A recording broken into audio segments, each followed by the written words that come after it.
Alabado, magnificado el santo, divino, excelso, insondable, poderoso, eterno, glorioso, amoroso y salvífico nombre de nuestro Dios, Señor, Salvador, Jesucristo, dador de vida, único medio de salvación. En ningún otro hay salvación, solamente en Jesucristo, nuestro Dios y Señor. Qué bueno es el Señor que nos permite reunirnos día tras día en doctrinas elementales, principios escriturales que usted y yo debemos poner en práctica para crecer a la estatura de un varón perfecto, lo cual es la meta. Estamos estudiando los principios de la iglesia primitiva desde la perspectiva del libro de los Hechos. Dios bendiga a mi amiga y hermana, mi canchanchana Johanna Beltré,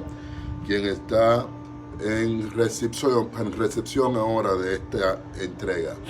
Alabado sea el nombre del Señor. Dios es bueno, para siempre es su misericordia. Alabamos y magnificamos al santo, divino, excelso, insondable Rey, poderoso, grande, sublime, hacedor de maravillas, el príncipe de paz, el camino, la verdad, la vida, el único medio de salvación, la imagen visible del Dios invisible, Jesucristo, nuestro Dios, nuestro Señor, nuestro Salvador. Dios bendiga a Claudio Soto. Claudio Soto, Dios te bendiga. Dame una cita que tengo que ir a tu casa, pues tú tienes que estar ahí. Glorificado Dios. Amados hermanos, a los que la conocían y a los que no la conocían, la hermana Dorca hace un par de horas partió con el Señor. Lamentamos esta pérdida y nos identificamos con la pena de sus familiares y con cada uno de los hermanos de la iglesia que pastoreamos. La hermana Dorca, una hermana fiel, pasó por un proceso de enfermedad y hoy partió con el Señor. Estamos estudiando a la iglesia primitiva desde la perspectiva del libro de los Hechos. Y vuelvo y les reitero que cambiamos el escenario donde habitualmente compartimos, ya que desde el viernes pasado, hermano, no tenemos energía eléctrica en nuestro sector. Nos hemos cansado de darle parte a EDESTE y no se han apersonado para venir a resolver esta situación. Entonces salimos al balcón donde hay un poco de luz natural y un poco de brisa, no mucha, para poder cumplir con nuestro compromiso habitual. Estamos en victoria con nuestro Cristo de la gloria. Es muy interesante el tema que estamos compartiendo, ver a la iglesia primitiva desde la perspectiva del libro de los Hechos, porque ahí aprendemos muchas regulaciones, muchos principios, muchos formatos que caracteriza a la iglesia de Jesucristo, que la iglesia de la cotidianidad ha perdido. Lamentablemente estamos viviendo en un tiempo en el cual el creyente quiere ser creyente según ellos y no según lo que enseña las Escrituras. Y donde cualquier viento de doctrina le llama la atención, le cautiva y quieren imitarle. Se le hace más fácil a muchos imitar las conclusiones y las revelaciones, entre comillas, de algunos, y no lo que el Señor Jesucristo ha escuetamente expresado en su palabra. Bien, nos vamos al libro de los Hechos, capítulo 3, versículo 11. Ayer vimos el fundamento de la primera iglesia, que perseveraban en la doctrina y todas esas cosas, y vimos el primer milagro que hicieron los apóstoles. sin Jesucristo presente físicamente. Él está presente donde quiera que hayan 2 o 3 reunidos en su nombre, ahí Él está presente, pero no físicamente. Después que Jesús se fue levantado al cielo, entonces los apóstoles iniciaron la manifestación de los milagros. Recuerde que enseñamos conforme a las Escrituras que los milagros no es para los apóstoles. Los milagros es para todo aquel que cree. Cada uno conforme al llamado que el Eterno le haya dispensado. Entonces, libro de los Hechos, capítulo 3, versículo 11, dice lo siguiente. Diana Lorena Galindo, mi hermana, come sola. Yo creo que tú te habías graduado, Diana, ya. Dios te bendiga. Entonces, el primer milagro realizado por los apóstoles, o por el Espíritu Santo a través de los apóstoles, fue en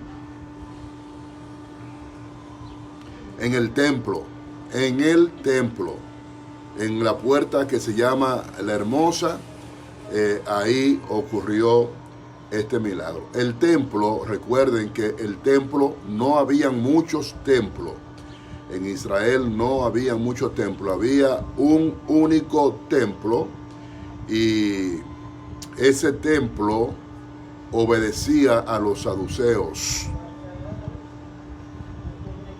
Y habían muchas sinagogas, y las sinagogas eran instrumentos farisaicos. Las sinagogas de los fariseos, el templo de los saduceos. Entonces el templo tenía varias puertas, porque en él convergía todo el pueblo. Y en la puerta llamada La Hermosa, en esa puerta ocurrió el milagro que vimos en el día de ayer, donde Pedro le dice a quien le pide limosna que no tenía ni plata ni oro, pero que lo que tenía le daba. Y explicamos qué era lo que Pedro tenía. Pedro tenía una palabra de autoridad. Pedro tenía una comisión delegada. Ok, recuerde que el poder, Jesucristo es el poder. Nosotros somos receptotransmisores de ese poder. Nosotros no tenemos el poder, tenemos la ordenanza, tenemos la responsabilidad, tenemos la autoridad delegada para que nosotros podamos ser receptotransmisores de su gracia.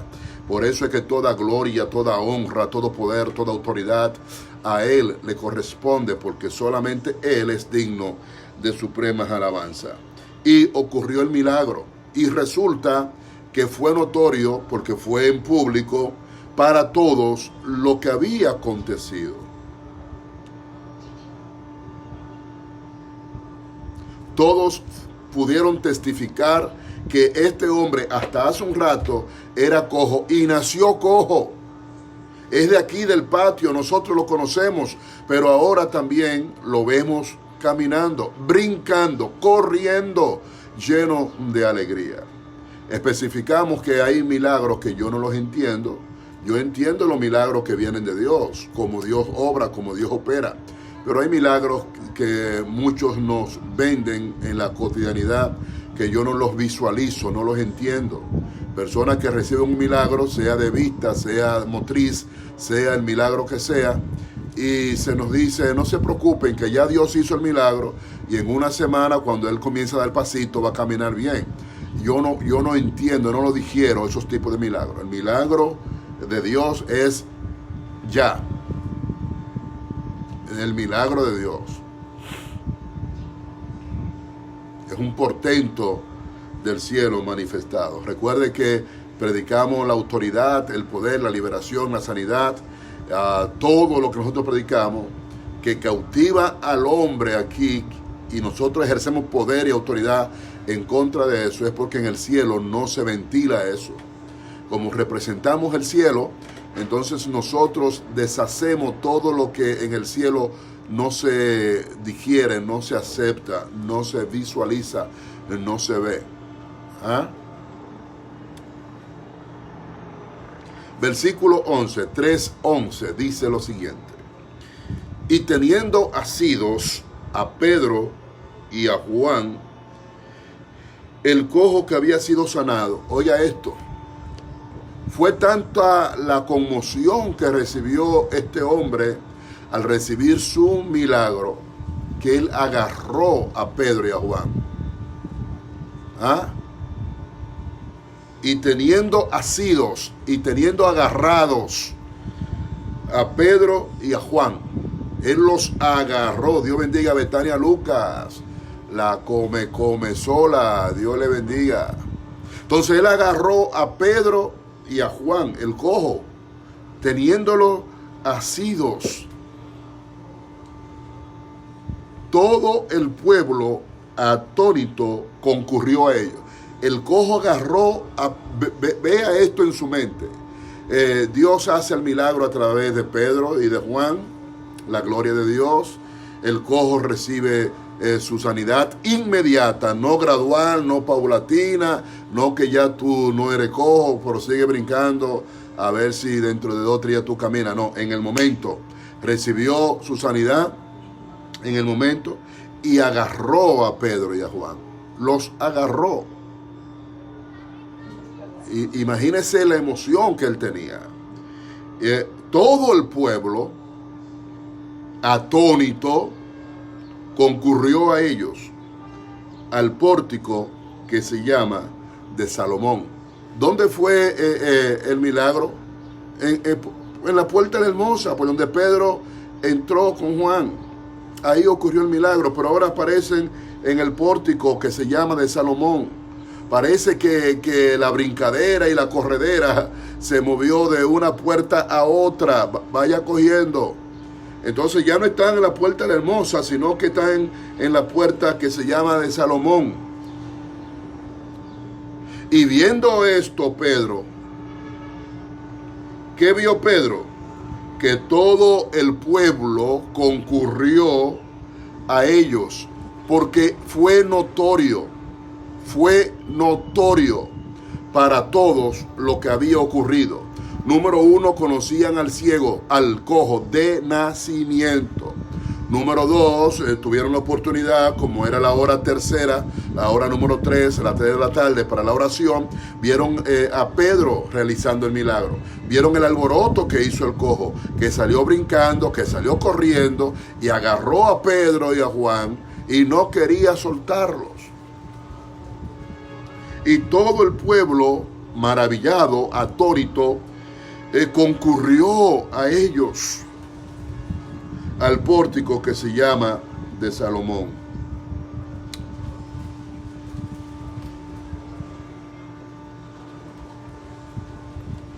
Algo importante, y subrayen eso. Así como el templo obedece a los saduceos y las sinagogas obedecen a los fariseos, tanto en el templo como en la sinagoga habían normas inviolables. Y no se confundan aquí, como he escuchado predicadores, Pedro no está predicando en el templo. Pedro está predicando fuera del templo. Este segundo mensaje que Pedro va a dar es fuera del templo. Pedro no podía predicar en el templo. Pablo sí. Apolo sí. Jesucristo sí. Pedro no. Porque Pedro era un hombre sin letra. Un hombre sin letra no quiere decir que era bruto, que era analfabeta, no.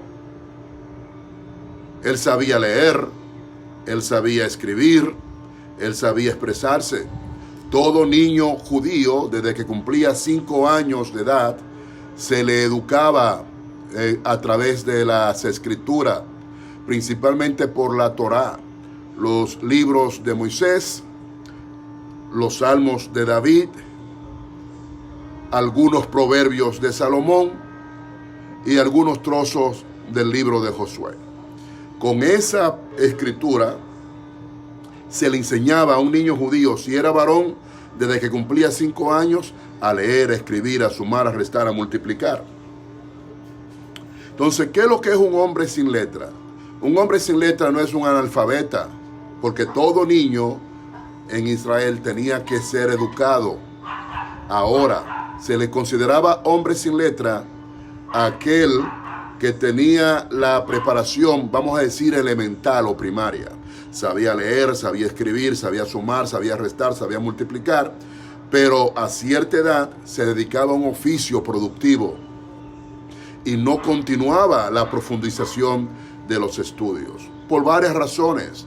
Quizás no tenía algún familiar que fuera sacerdote, su padre no era sacerdote, no era un escribano, no era un manuense, no tenía ninguna responsabilidad en el templo, entonces no tenía por qué profundizarse en las escrituras. Oiga lo que yo le estoy diciendo. Pedro no era un bruto. Cuando se dice hombre sin letra es esto. Ahora, hay otros que sí tienen esa herencia ministerial, que ellos sí tienen que seguir profundizándose, capacitándose, formándose en el oficio que ellos van a continuar mañana. Entonces Pedro, como era un hombre sin letra, bajo la perspectiva que yo le estoy diciendo, Pedro no podía predicar en el templo, dentro del templo. Sí en los alrededores, sí en la calle. Pero Pablo, Apolos, Jesucristo, entre otros, sí podían predicar en el templo, donde estaban los que conocían la Torá, los que la dominaban. Ahora, en el pueblo común, Pedro sí podía predicar. Es una norma que quizás a muchos le parezca arbitraria, pero era una norma que no se violaba. Entonces Pedro, el segundo discurso que va a darnos, lo hace desde el pórtico de Salomón. No está donde están los 72 del Sanedrín, sentados en círculo, con uno en el centro que direccionaba, y los que iban a sustituirlo a ellos dentro de un poco de tiempo, alrededor de ellos, no estaban ahí. Pedro no podía predicar ahí. Entonces el segundo discurso de Pedro es importante que lo veamos. Dice, viendo esto Pedro, ¿qué vio Pedro? Número uno, que el que era cojo lo tenía agarrado a él y a Juan, y que todo el pueblo fue corriendo hacia donde ellos estaban, en el pórtico de Salomón. El milagro ocurrió en el pórtico, en la puerta llamada La Hermosa, pero ya parece que el gozo del cojo y la corredera lo movió de un pórtico a otro, y ahora están en el de Salomón. Y ahí, antes de entrar al templo, ahí Pedro predicó, y Pedro tenía todo el derecho de predicar en ese lugar. Viendo esto, Pedro respondió al pueblo: varones israelitas, ¿por qué se maravillan de esto? Recuerden, ellos estaban atónitos, todos estaban asombrados, perplejos. ¿Por qué se maravillan de esto? ¿O por qué ponen los ojos en nosotros? Estaban maravillados y de alguna forma están loando a Pedro y a Juan. Recuerden que les enseñé que nosotros no somos poseedores, no tenemos el poder de Dios. Nosotros somos receptotransmisores de su poder que nos usa a nosotros como puente.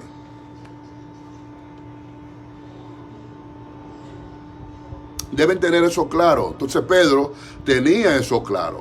Y dice Pedro, Dios bendiga a mi amigo y hermano, el ministro Abraham González. Está en Chile, pero es dominicano de pura cepa. Y creo que en estos días viene para la República. Dios bendiga a Abraham González. Entonces Pedro le dice, ¿por qué se maravillan de esto? ¿O por qué ponen los ojos en nosotros?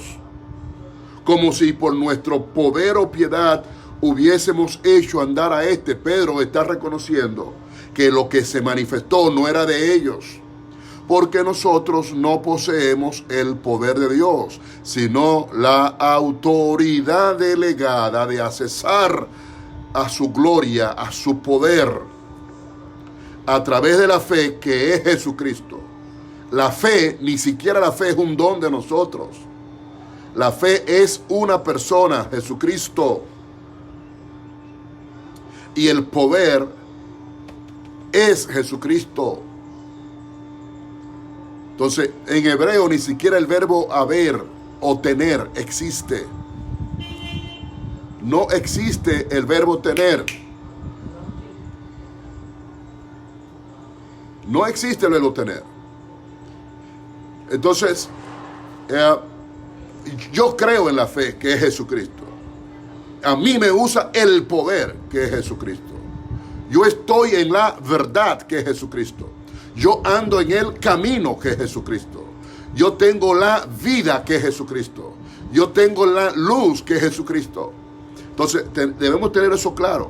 Pero quiero que usted vea el mensaje sencillo pero profundo y significativo que Pedro da. No un mensaje de barata cerebro como lo de hoy en día para cautivar a los indoctos y traer revelaciones inventadas, no. Mire el mensaje sencillo que Pedro da. Pedro dice, ¿por qué se maravillan de esto? Pedro está predicando. ¿O por qué ponen los ojos en nosotros? Como si por nuestro poder o piedad hubiésemos hecho andar a este. El Dios de Abraham, de Isaac y de Jacob, el Dios de nuestro Padre, ha glorificado a su Hijo Jesús, a quien ustedes entregaron y negaron delante de Pilatos, cuando éste había resuelto ponerle en libertad. Oiga qué mensaje más profundo y sencillo está dando Pedro. Número uno, está diciendo, la gloria no es mía, la gloria no es de Juan, yo no tengo poder para poner al cojo a caminar, yo no estoy tan piadoso como para condolerme de la condición de él. El Dios de Abraham, porque Jesucristo es hijo de Abraham, el Dios de Abraham, el Dios de Isaac, el Dios de Jacob, el Dios de nuestro Padre, le está dando la gloria y la honra a Dios. Fíjese el formato de la predicación de Pedro.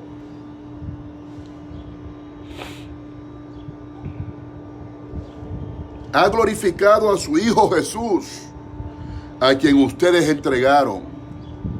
Entonces Pedro está amonestándolos, pero les está recordando que el pueblo fue partícipe de la crucifixión de Jesús. ¿Quiénes entregaron a Jesús? Los romanos, los dirigentes judíos y el pueblo que consintió. Todos entregaron a Jesús. Todos fueron partícipes del martirio que Dios vivió en la persona de Jesús. Entonces Pedro está diciendo, la gloria no es mía, la gloria no es de Juan, la gloria es de Dios. Dios, el Padre de Jesús, a quien ustedes entregaron y negaron delante de Pilatos. Recuerde que le enseñé que lo correcto es Pilatos.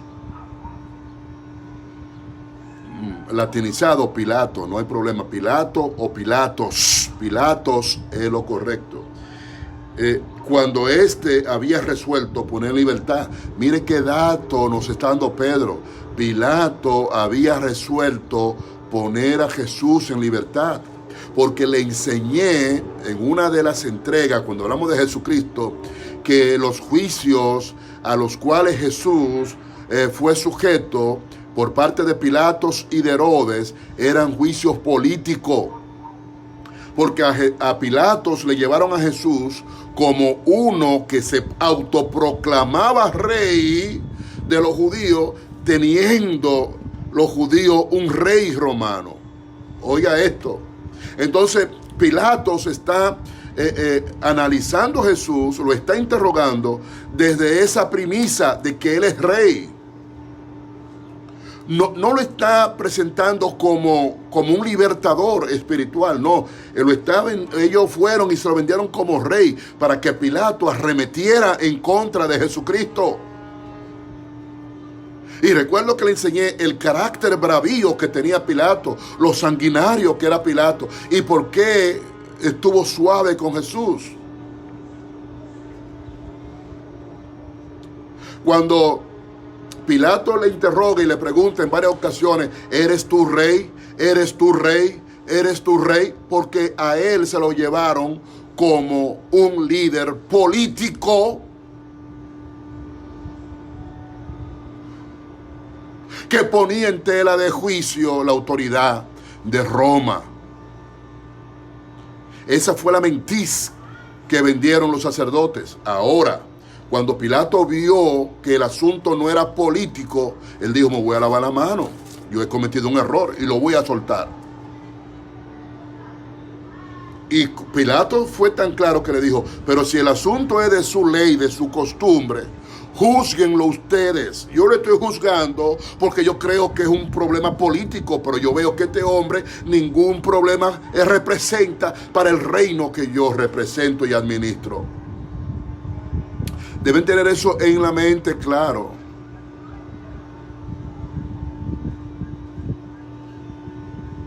Que nunca se le escape eso de la mente. Busquen los videos en los cuales hablamos de los juicios a los cuales Jesús fue objeto. 3 juicios políticos, 3 juicios conforme a la costumbre de Israel y un juicio divino. Jesús fue objeto de 7 juicios. Y el pueblo todo se lo entregó a Pilato. Cuando Pilato había resolutado hacerle libre. Oiga, qué interesante es esto. Pero ustedes, el pueblo, negaron al santo y al justo, Jesús, que murió en la cruz como pecador, sin él haber cometido pecado. Fue negado por el pueblo, el santo y el justo, aquel que nunca cometió pecado. Fue negado por el pueblo. Y pidieron que se les diese un homicida. Eso está diciendo Pedro. Y mataron al autor de la vida. Ojo, tienen que subrayar a Pedro. Pedro, con esa sencillez, está hablando profundidades. Jesucristo es el autor de la vida. Tienen que leer la teología juanina, que nos enseña que todo fue creado en Él, por Él y para Él. Porque Él es el Reshit, Él es la primicia perfecta con la cual se creó todo lo que se creó. Por eso es que le he enseñado en varias ocasiones que Bereshit, Génesis, significa con una primicia perfecta, o por una primicia perfecta, o para una primicia perfecta, porque todo fue creado en Él, por Él y para Él, y sin Él nada de lo que ese hecho hubiera sido hecho. Entonces lo que estamos viendo aquí, que Pedro nos está revelando, que ese Jesús que murió en la cruz, que el pueblo rechazó, es el autor de la vida. Y ustedes mataron al autor de la vida. Ustedes extinguieron la luz del mundo. Por tal razón, cuando Él expiró, cuando Él entregó su espíritu en la cruz del centro, se oscureció. Porque si la luz se va, viene la tiniebla, viene la oscuridad. Si la luz se despide momentáneamente de este mundo, vuelve el caos que había en Génesis capítulo 1. Vuelve la sombra, vuelve la tiniebla, vuelve la cautividad, vuelve el quebranto, vuelve la miseria, vuelve el estancamiento, vuelve el retroceso. Entonces Pedro, con esa sencillez, nos está hablando revelaciones profundas.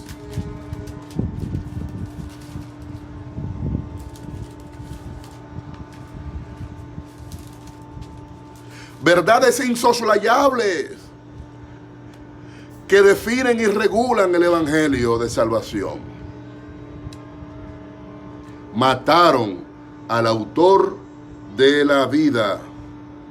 a quien Dios ha resucitado de los muertos. No se confundan. Si Jesucristo es Dios y dice a quien Dios ha resucitado de los muertos, recuerde que la esencia que lo hace a él Dios, él lo dejó en su trono en gloria. Y a eso él llama Abba, Padre. Porque él es el Af, él es la fuente, él es el origen, él es la cobertura, él es el suplidor, él es el protector, él es el guía, él es el mentor.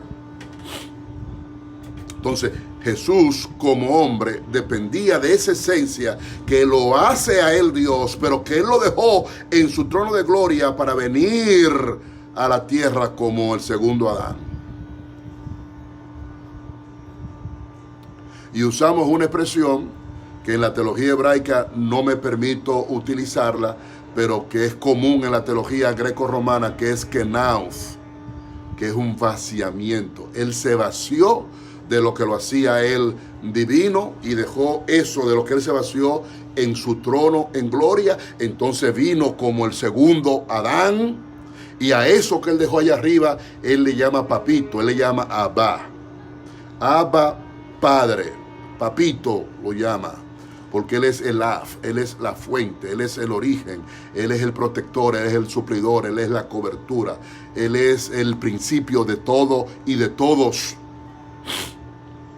Y a ese autor de la vida, a quien Dios ha resucitado de los muertos, de lo cual nosotros somos testigos.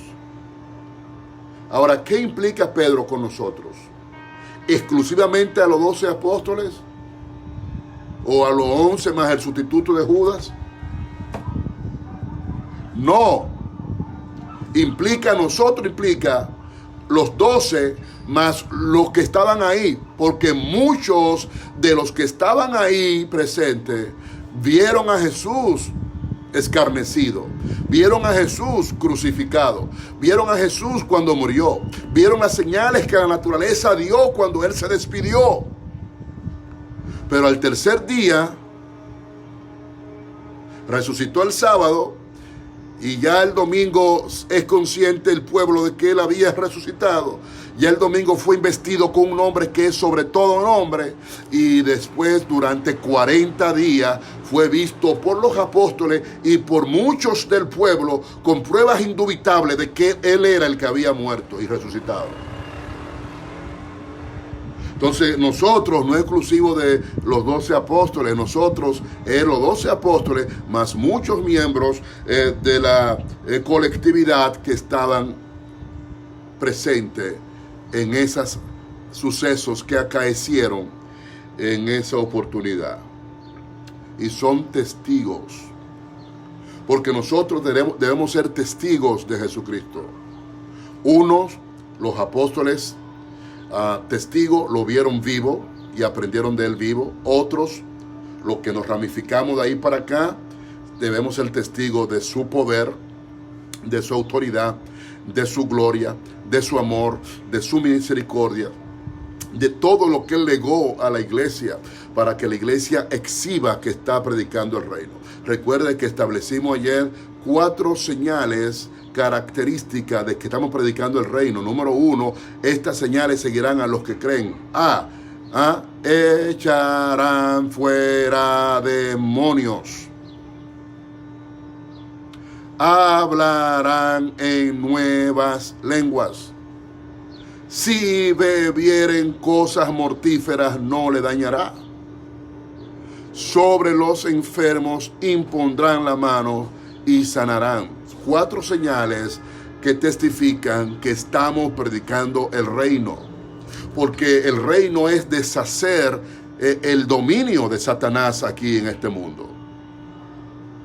El reino es darle la oportunidad al cielo a través de una brecha que se llama Abraham González, que se llama Lida Sneiga Marra Corso, que se llama Diana Lorena Galindo, que se llama Betania Luca, que soy yo. Esa brecha, a través de esa brecha, el Espíritu Santo sopla y sana y liberta y bendice y hace.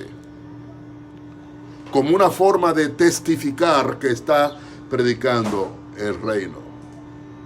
Porque sin manifestación de poder ni de autoridad, no se puede predicar a Jesucristo.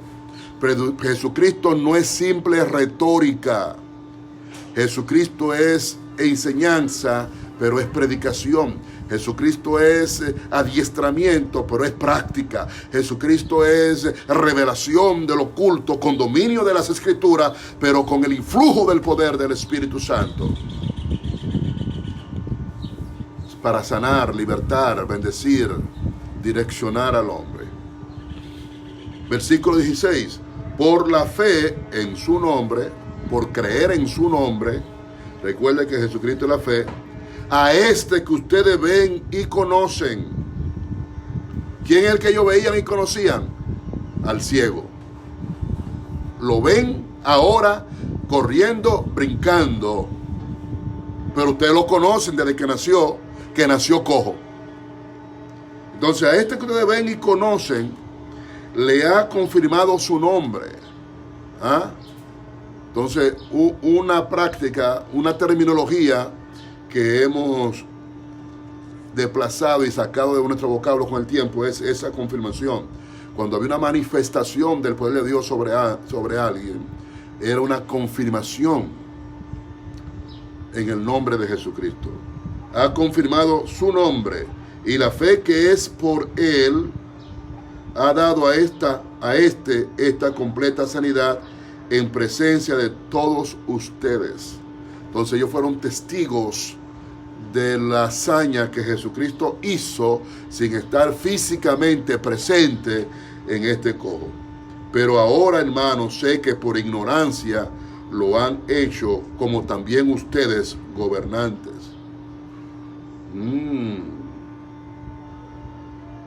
Como también vuestros gobernantes, por ignorancia. La entrega de Jesús fue porque fueron ignorantes. El negar a Jesús fue porque fueron ignorantes. Pero Dios ha cumplido así lo que había antes anunciado por boca de todos sus profetas, que Jesucristo había de padecer. Entonces, en la vida de Jesús se cumplen las profecías del Antiguo Testamento. Así que arrepiéntanse y conviértanse para que sean borrados vuestros pecados, para que vengan de la presencia del Señor tiempos de refrigerio, y Él envía a Jesucristo que le fue antes anunciado, a quien de cierto es necesario que el cielo reciba hasta los tiempos de la restauración de todas las cosas. Ojo, no dice hasta los tiempos finales, porque los tiempos finales iniciaron, enseñamos, cuando Jesús nació, comenzaron los tiempos finales. ¿Qué es lo que falta de los tiempos finales? La restauración de todas las cosas. Entonces, así que arrepiéntanse y conviértanse para que sean borrados de vuestros pecados, para que venga de la presencia del Señor tiempos de refrigerio. Y Él envía a Jesucristo que le fue antes anunciado, a quien de cierto es necesario que el cielo reciba hasta los tiempos de la restauración de todas las cosas. El término restauración, apocatastaseo, es un término griego, restauración, porque eso es lo que hace falta. La restauración de todas las cosas, porque el tiempo final comenzó a rodarse desde que Jesús nació. Cuando Jesús nace, inician el tiempo final. Las cosas sean restauradas, de que habló Dios por boca de sus santos profetas que han sido desde tiempos antiguos. Porque Moisés dijo a los padres: el Señor vuestro Dios le levantará profeta de entre vuestros hermanos, como a mí. A él oiréis en todas las cosas que les hable, y toda alma que no oiga a aquel profeta será desarraigada del pueblo. Y todos los profetas desde Samuel en adelante, cuantos han hablado, también han anunciado estos días. ¿Cuáles días? Los días de apocatastaseos, los días de la restauración de toda la cosa, que es la culminación de los tiempos finales. Ustedes son los hijos de los profetas y del pacto que Dios hizo con nuestro padre, diciendo a Abraham: en tu simiente serán benditas toda la familia de la tierra. Ojo, Jesucristo es la simiente de Abraham. Dice, en tu simiente, que es Jesucristo, serán benditas todas las familias de la tierra. A ustedes primeramente, Dios, habiendo levantado a su Hijo, lo envió para que los bendijese, a fin de que cada uno se convirtiera de su maldad. Entonces, fíjese cómo Pedro nos está enseñando en este mensaje poderoso. No mensaje busca like, porque está llamando a los hombres al arrepentimiento. Un vocablo que quieren sacar de nuestra predicación hoy en día. Hoy no quiere que se predique santidad, que se predique fidelidad a Dios, que se llame al hombre al arrepentimiento, que se le recuerde al hombre que la vida que está viviendo lo aleja de Dios. Hoy no quiere que se predique eso. Entonces Pedro, con su sencillez, está llamando al hombre al arrepentimiento, los está acusando de haber entregado al dador de la vida, al autor de la vida, de ser partícipe de la crucifixión y del martirio de él. Está exaltando a Dios, está humillando a él, está reconociendo que la gloria de Dios, que él no tiene poder, y ese es el mensaje que la iglesia tiene que predicar. Le voy a dejar una tarea. Yo quiero que usted compare el primer mensaje de Pedro